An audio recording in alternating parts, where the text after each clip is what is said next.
anything? No.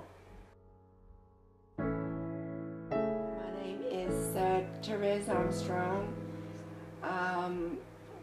We are from Richmond, Virginia, originally. We moved down here in 1960. And you are Linwood? Linwood Armstrong, and moved down in 1960. We raised 5 children, and 14 grandchildren. we have 14 grandchildren and 6 great-grandchildren now. Family is, well, there's 32 of us now, counting all of our grandchildren, our great-grandchildren, and we've grown quite a bit. And we had one of our sons and his wife and their grandchild was over here today, and right now he is the joy of our life. One of the joys of our life. We got 6 of them. Well, we weren't married when he went to Korea. Can you tell him about Korea? Can you tell him about Korea? Well, there was war going on when I was there, but it was, I was over for what, a little over a year. In 1950, so it was a long, long time ago. And he went in the army in 1950. no, yeah. And he came out, he went to Korea in 1951. One and came back in 52. And he was, well, tell them about it. I can't think of what to say. Well, I wasn't there, but I can tell you. Well, I was just sitting down with a bunch of guys and well, he went to Korea. He was in the Quartermaster Corps. He was down on the front line, and he was, 3 battle stars. And he got 3 battle stars.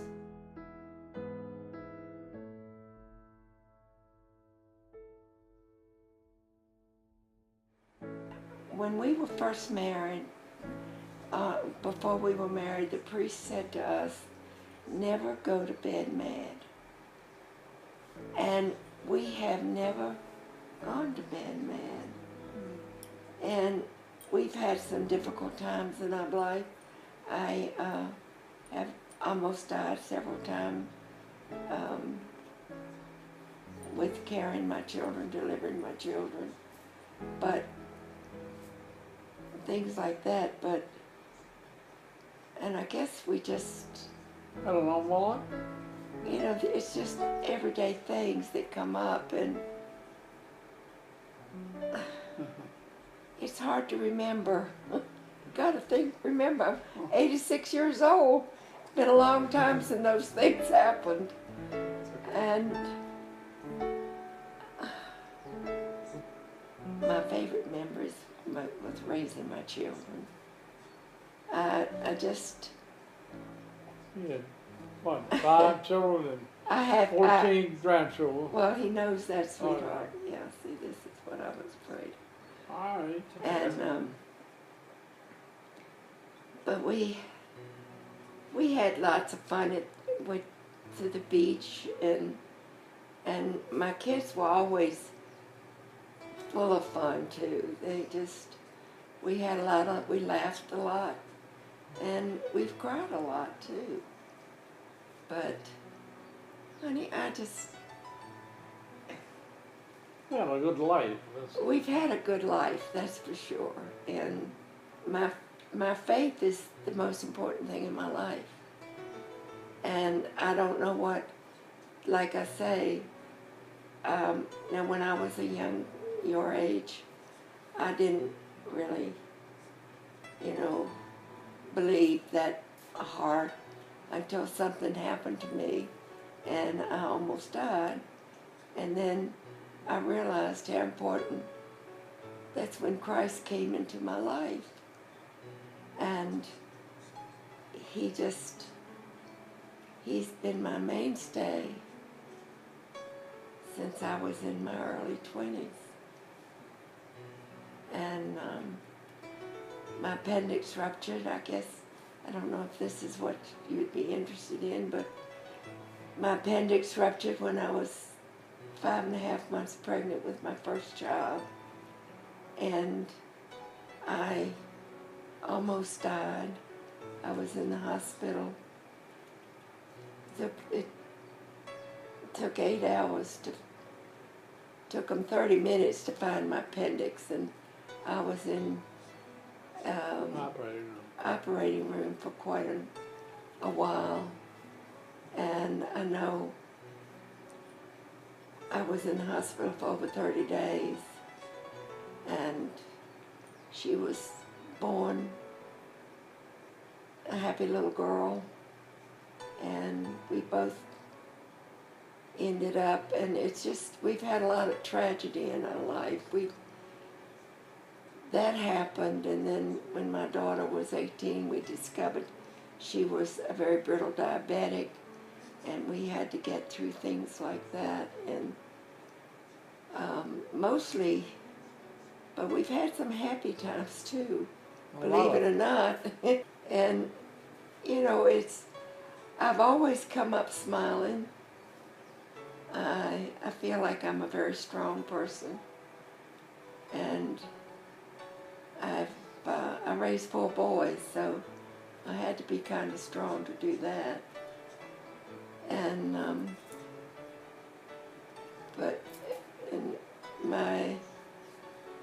we've had some friends who have had very tragic things in their life that have happened that have been worse than ours. They've lost children, and that has been sad. I have had 3 good friends that each has lost a child, and that's been very tragic for us, and particularly for me. And my kids are very loving kids, and they've grown into be very loving parents. They have children of their own, and it's just, I don't know, life has not been easy, but it's not been that hard either.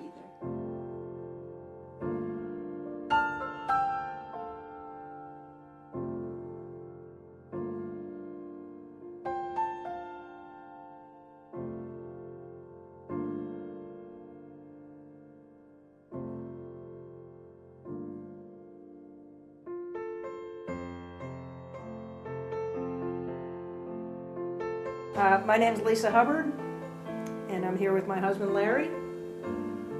I'm Larry Hubbard. Where we met, let's see, we met on a golf course down in Charlotte, and she was playing the hole in front of me, and then I was hit a ball, went in the hole, and then I was playing alone, and then I heard someone clapping, and it was Lisa, and we played the rest of the round together, and that was it. Yeah, that was 26 years ago. An important piece of advice for younger people, I think, is that the world doesn't revolve all around you, and it takes you a while to realize that. I have to say, I don't think I've realized it till I was in my 40s that there's more to the world, and it's better and easier to give than to want and to get. Yeah, that's it. Follow the light, and do for others, and the rewards are so much more that you gain when you do for others and not just yourself. What makes us happy? Each other. That we have good friends and family, good neighbors, and a good church community that we're proud of, and that makes us very happy. Yeah, I think our faith together, we've only been living the Catholic Christian faith for about 10 years together, and I was away from the church for 30 years and came back after my dad passed away. And Larry's been in the church now for almost 5 years, and our life in the past 10 years has just really, it's been much more satisfying. We used to engage, and we still do to some extent, in a lot of sport activities, and get our fulfillment out of doing those type things. And now that's changed. While we still do some of those things on occasion, it's not who we are. I think who we are is really become that we're children of Christ, and we try to live that out more than indulging in the things that make us happy, you know. And that this makes us happy as well. But you know, that's a great point. When you play sports, especially the individual sports that Lisa and I used to play tennis, and it's a very, very individual sport. I played golf. It's a very, very individual sport. And I played for many, many years. And it just dawned on me that it was kind of a selfish sort of experience playing these individual sports and taking so much time away from time that you could be spending with family and friends and that sort of thing. So it's, yeah, she's absolutely right. That sort of view has changed in us. Struggles in life, you know, there are many that we've engaged as a couple, and you got to learn to let the Lord lead you. I mean, my toughest struggle, I guess, ever since I was a kid, was I lost my father in the Vietnam War when I was 10 years old, and that presents a struggle. But with the love and the support of my mother and what a strong individual she was, you know, I guess you never really get over that, but it's always created a struggle for me. You constantly seek help, and the help is really with asking Christ to deal with a struggle. But they're there for you. You know, life is not easy. It's all about the struggle. After I received confirmation, I kind of I walked away from the church, and I lived life for Lisa for a good number of years. And then it wasn't until my dad passed away that I really started reflecting on, you know, there's got to be more to life. And came back to my Catholic faith and was so welcomed back, and that was just so wonderful that they just opened their arms and said, you know, 30 years, that's okay, come on back. And so it's been a wonderful journey. Let's see, when I came into the Catholic faith, was a time when Lisa's mother was aging, and she wanted to go to church, and so we would attend, but I wasn't real faithful at it. And then Lisa was involved in the RCIA program, and she kept bringing all this good news back home, you know, and it really enticed me to find out more about the church, and that was it. I was hooked.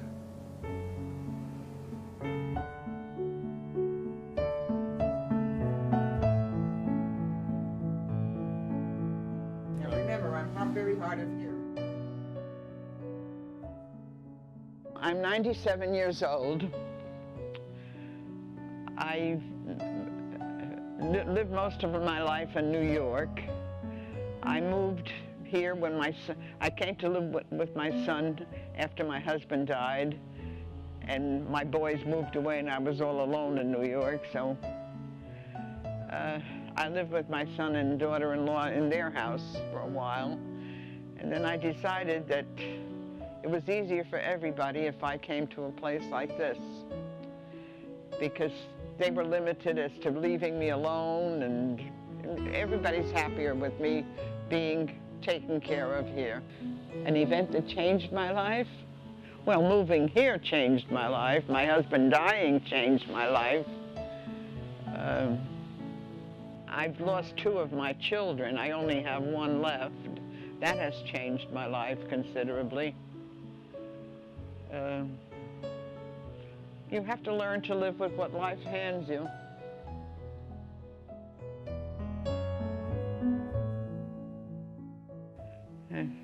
I have 6 grandchildren and 9 great-grandchildren.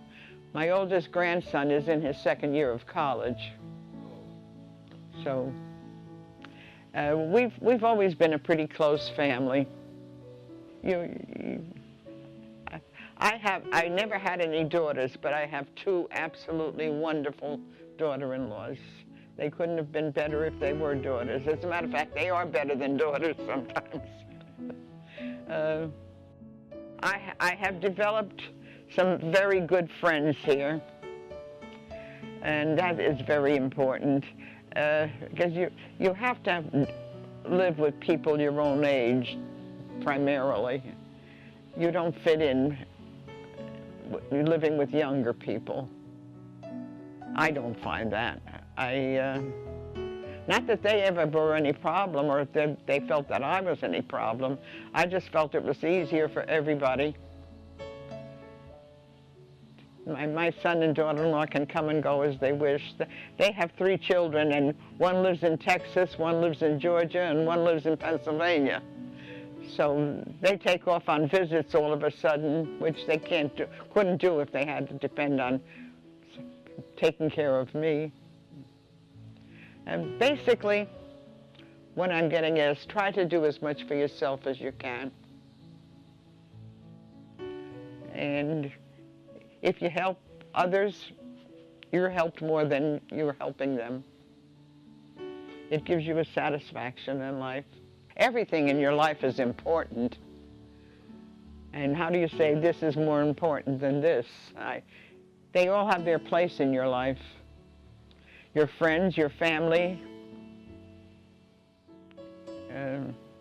I've been fortunate to have pretty good health. I've just gone through a serious illness the last couple of weeks, but I came through that fine, so I can't complain.